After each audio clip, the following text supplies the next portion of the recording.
Loki a tout simplement peut-être sauvé Marvel, et je dis bien peut-être. Bonjour ou bonsoir à vous, ça dépend bien évidemment à quel moment vous regarderez cette vidéo, mais dans tous les cas j'espère que ça va de votre côté. Et aujourd'hui on se retrouve pour parler de Loki, de la série, du personnage et du final évidemment qui est tombé il y a quelques jours sur Disney+, par rapport à la deuxième saison. Et même si j'en ai déjà parlé à travers une vidéo dédiée, il y a encore pas mal de choses à dire. Par contre, avant de rentrer dans le vif du sujet, attention spoiler, même si je pense que c'est pas nécessaire de le dire. Si tu n'as pas encore vu ou même terminé la série en elle-même, eh bien fais gaffe à toi, ne reste pas là. Ceci étant dit, que dire de plus par rapport à cette deuxième saison de Loki, franchement. Avec ce final absolument épique, historique même j'ai envie de dire, avec Loki, enfin du moins cette version-là, qui a enfin atteint et compris ce fameux glorieux destin pour devenir tout simplement quelque chose de plus grand, et là en soi je pense que c'est fait, on va pas se mentir. Le personnage a quand même pris part à un sacré voyage, hein, disons les termes, à travers le temps depuis qu'on l'a vu pour la première fois dans le film Thor. Il est passé en quelque sorte de prince déchu de Jotunheim à fils renié jaloux de son frère, tout en incarnant la première grosse menace de la Terre, qui a permis à l'équipe des Avengers iconiques de se rassembler pour la première fois, pour au final terminer sur son trône seul, comme il avait quelque part toujours prévu. Et à travers ce qu'on a vu finalement dans cette deuxième saison, on peut le dire, Loki a sauvé Marvel, littéralement. Déjà premièrement à travers la diégèse en soi, du moins pour l'instant c'est lui qui permet le fait que toutes les branches temporelles coexistent et arrivent à survivre. Grâce à son potentiel et ses pouvoirs, il a fait ce sacrifice, de rester seul à la fin de tout pour tenir à bout de bras toutes les chances que le multivers a pour continuer à vivre tout simplement. C'est le lourd fardeau qu'il a décidé de porter lui-même. Et c'est même par ce biais-là finalement que la fin est tristement belle, puisque lui qui a fini par changer, puisque oui, Loki n'est plus le même, ça c'est un fait, on n'est plus vraiment sur le dieu de la malice, expert en fourberie qui a toujours une idée derrière la tête, pour servir ses propres intérêts, c'est plus du tout ça, puisque le personnage a évolué et il a vu surtout là où ce comportement l'aurait mené dans la première saison, rappelez-vous, via le premier épisode, il s'est vu mourir des mains de Thanos. Donc oui, il est différent et c'est assez logique en soi. Il voulait absolument tout faire pour sauver ses amis et ne pas se retrouver seul, mais finalement, et c'est justement dans ce sens où c'est tristement beau, il a réussi à sauver ses amis, mais il se retrouve désormais tout seul, destiné en quelque sorte à maintenir la vie du multivers. En termes d'impact et d'importance, ça se pose là quand même, j'ai l'impression qu'il a carrément une aussi grosse importance et un aussi grand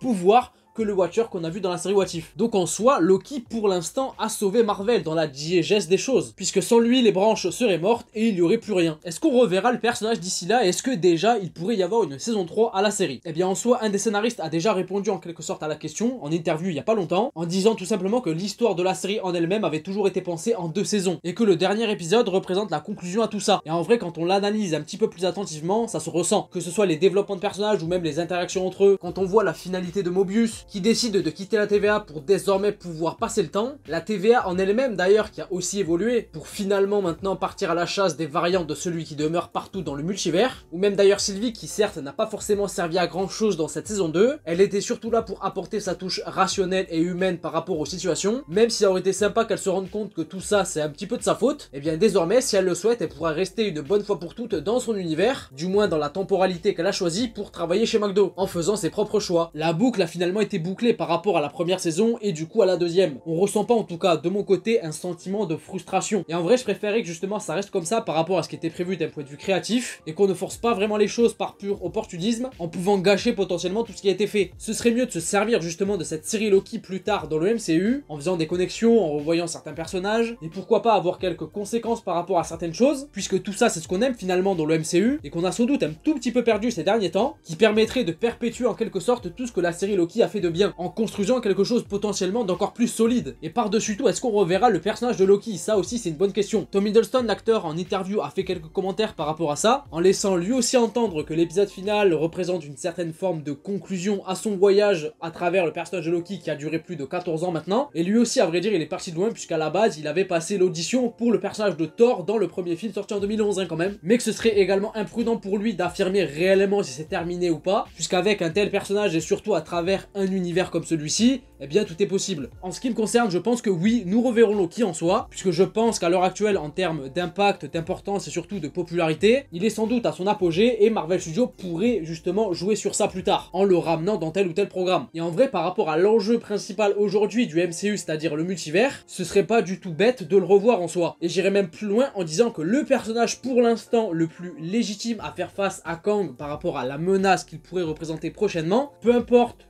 qui Marvel Studios ramène, que ce soit Wolverine, que ce soit Deadpool ou même à la rigueur le Spider-Man de Tobey Maguire et même carrément, et c'est moi qui va dire ça, Robert Downey Jr. en tant qu'Iron Man pour faire face à Kang, le personnage par rapport à l'histoire et en termes de cohérence pour l'instant, qui serait le plus légitime, je le répète, à faire face à Kang, pardon, eh bien, c'est tout simplement Loki pour l'instant. Il n'y a personne d'autre qui mange à sa table. Mais j'avoue que d'un autre côté, si la fin du personnage, c'est ça, eh bien en soi c'est pas dégueulasse non plus, on va pas se mentir. Mais franchement je pense qu'on le reverra, ne serait-ce que pour certaines retrouvailles entre lui et son frère Thor. Et ensuite si on sort de l'histoire par rapport à Loki, au MCU, à ce que la série a raconté en elle-même, en prenant davantage de recul, est-ce que la série Loki, encore une fois, n'a tout simplement pas aussi sauvé Marvel dans le sens Marvel Studios? Puisqu'en termes de projet et de professionnalisme de production, eh bien elle a fait un bien fou. Elle est qualitative quasiment de A à Z, mais pas parfaite, attention, elle n'est pas sans défaut. Certains voyaient peut-être chaque semaine mes vidéos par rapport à l'épisode qui sortait en question, où j'étais quasiment tout le temps enjoué à parler des points positifs, clairement, et très peu de négatifs, mais en soi, il y a quand même des choses à relever de ce registre-là, comme la petite pauvreté d'écriture par rapport aux personnages secondaires dans cette saison. Par rapport à la saison 1, exemple, B15 ne sert pas vraiment à grand chose dans cette saison 2, là où dans la première saison, elle avait quand même un certain intérêt. Mais à côté de ça, avec toutes les autres qualités qu'a la série, et surtout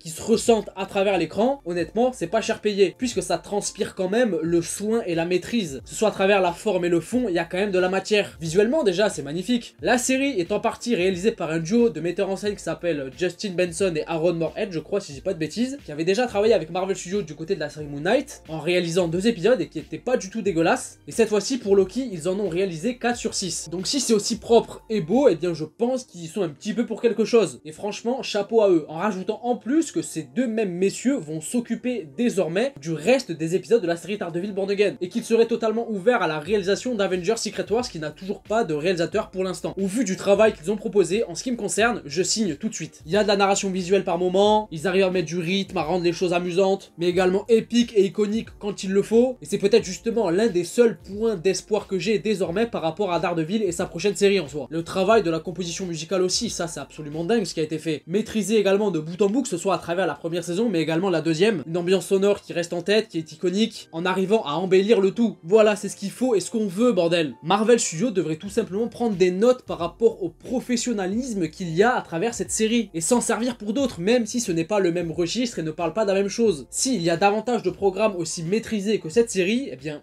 disons-le clairement, la flamme par rapport au MCU, eh bien, elle va se rallumer très vite pour tout le monde, je pense. Même si cette saison 2, je le sais, n'a pas plu à tout le monde, je le conçois. Oui, c'est lent, oui, ça parle beaucoup, il n'y a pas énormément d'action, c'est un parti pris, mais à côté de certains autres programmes, franchement, ça va. Et pour finir, ce qui est d'autant plus bénéfique, c'est que Loki est un projet ô combien important pour l'instant, et je dirais même le plus important, par rapport à la saga actuelle du MCU, c'est-à-dire tout l'enjeu autour du multivers. À l'heure actuelle, c'est littéralement le cœur du truc. Donc que ce soit aussi qualitatif, c'est encore mieux, et merci. À titre de comparaison, par exemple, il y a quelques mois, il y a eu Les Gardiens de la Galaxie Volume 3 qui est sorti au cinéma. C'est un film qui a beaucoup plu, et je suis bien placé pour le dire, et qui a fait du bien même au moment de sa sortie. Certains avançaient même que Marvel était de retour, et que ça y est, on pouvait remonter dans le train. Remonter dans le train, ça veut dire que ça y est, on peut de nouveau être hypé pour la suite, pour ceux qui auraient pas compris au cas où. Sauf que ce qui était assez paradoxal, et je crois que j'en avais même fait une vidéo à l'époque, il y a quelques mois du coup, c'était que le film des Gardiens 3 et même la licence des Gardiens de la Galaxie en elle-même a toujours été assez particulière dans le MCU. Certes, ça a été connecté au sujet principal à travers Gamora, Nebula, les filles de Thanos, Infinity War, Endgame et tout ça, mais ça a toujours fait partie de son propre et même cercle, avec un certain style et une certaine âme, des choses assez différentes de tout le reste, maîtrisées en plus de A à Z par James Gunn. Mais maintenant, la trilogie a été conclue et James Gunn n'est plus là. C'est pour cette raison que le côté où ça y est, on remonte dans le train, Marvel est de retour, ça fait du bien, eh bien ça fonctionne pas tellement, puisque ça ne pouvait être qu'éphémère finalement. Et puis les Gardiens 3, plus précisément, c'est surtout un projet qui date de quelques temps quand même, hein. À la base, ça devait être un des premiers films de la phase 4, c'est dire à quel point ça se diffère de tout le reste quand même. Mais là, Loki, ça tire dans le mille, littéralement en plein milieu. Ça parle de multivers, de Kang et ses multiples variants du coup, et ça développe tout ça de manière sérieuse. Et que ce soit aussi réussi, justement, en tout cas pour moi, c'est magnifique. Voilà pourquoi Loki a peut-être dans son ensemble sauvé Marvel. En tout cas, c'est tout ce que j'avais à dire par rapport à ce sujet-là. J'espère que ça vous a intéressé, ça vous a plu. N'hésitez pas à me dire en commentaire si vous êtes d'accord avec moi sur certains points, d'autres pas du tout. À mettre un petit pouce bleu évidemment si la vidéo vous a plu. Moi en tout cas, ça m'a fait plaisir de reparler de cette série en long, en large, en travers et surtout de cette saison 2 et particulièrement de ce final puisqu'il y avait encore pas mal de choses à dire avec le recul en plus. N'hésitez pas du coup à me partager votre avis de manière générale, voilà, je vais pas me répéter mais vous avez compris. Et puis moi voilà, ça a été un plaisir encore une fois, je vous fais plein de bisous et je vous dis à la prochaine, prenez soin de vous et de vos proches, ciao ciao.